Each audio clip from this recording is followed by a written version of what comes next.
Sa akin. Aljen po. Aljen. Aljen? May pangalan kasi kami nun. Pinag-convine yung Alvin tsaka Jennifer. Yun po tawag niya sa iyo, Aljen. Opo, tawag ko din po sa kanya, Aljen. Yun yung tawagan nyo. Pag may tumawag sa inyo, Aljen, sabay kayong tumitingin. Opo. Tsaka sa lugar namin, yun na rin po tawag sa amin, Aljen. Aljen. Kumbaga yung mga kalugar nyo, nakiki-call sign na sa inyo. Anyway, pagtuunan natin ang atensyon ng inyong pag-ibig, di ba? Siya ay byuda. Ikwento mo naman ang love story niyo nung iyong asawang pumanaw. Paano kayo nagkakilala? Anong sitwasyon? Di ba ganito nangyari? Di ba Ayaw mo siya magkwento. Dire-diretso Alam mo ko na eh. kasi mabilis eh. Kasi baka i-detailed per dip. Paano kayo nagkakilala? Anong sitwasyon?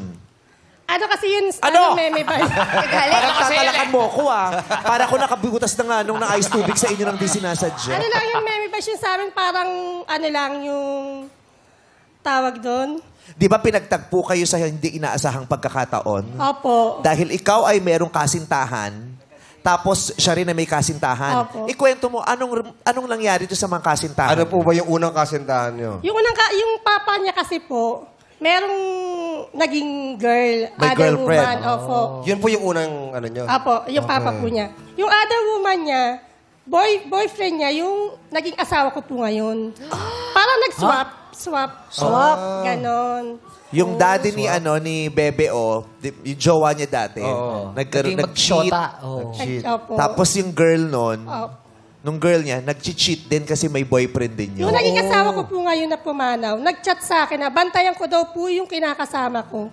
Kasi meron nga daw po namumong relasyon sa papa niya at saka yung dating girlfriend nung So siya asawa. ang unang nakabuking. Opo. Tapos pinaalam niya sa'yo, Opo. bantayan mo yung asawa mo kasi merong Yes, meme. milagrong Opo. ginagawa. Opo. Doon kayo nagsimulang nagkaroon ng koneksyon. Opo. Tapos nung Di mo siya kilala at all. kilala ko po yung girl. Hindi, yung lalaki. Hindi. Kilala ko po. Kapitbahay din namin. Kalugar din namin. Isang lugar lang talaga. Opo, kalugar lang din Grabing namin. iskandalo sa barangay niya kung magkapit-bahay, no? Hindi naman po. Tapos yun nga, Hindi naman po, kaya na-confirm ko ginawa siya. ko yung jowa niya din.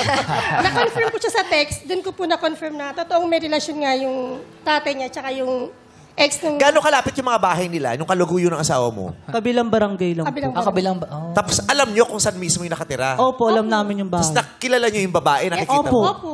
Di yung sinugod? Anong ginawa mo nung... Ilang taong ka nun? Bata po ako dun bata siguro pa. mga 12 to 13 po. So aware ka na rin nun? Oo, 12 to alam 13? Tsaka hindi pa baby o yun eh.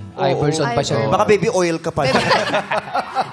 Panghaplas. So anong ginawa mo nung nalaman mong may kalaguyo yung asawa mo? Wala. Di mo Pinalaya sinugod? ko po siya. Hindi naman ako yung tipo na meme na aawayin yung girl para ganun. Yung lalaki, yung jowa mo, hindi mo rin inaaway? Hindi po.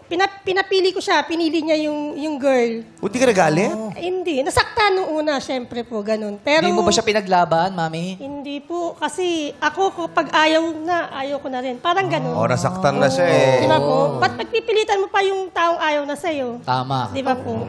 Paano yung mga bata, yung mga anak na yun, di ba Siya pa nila... lang. Siya lang, po yung isa lang. ano. Ay, ikaw, Siya pa lang. di mo ba sinabi na, Wala wag po yung anak mami, mo." wag mo iwanan si daddy.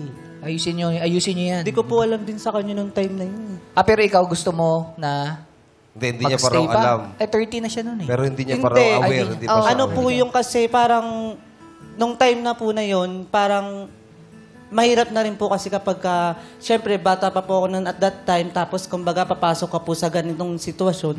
Kumbaga, hinayaan ko na lang din po sila kung ano Ano yung po magiging yung... desisyon Opo. nila?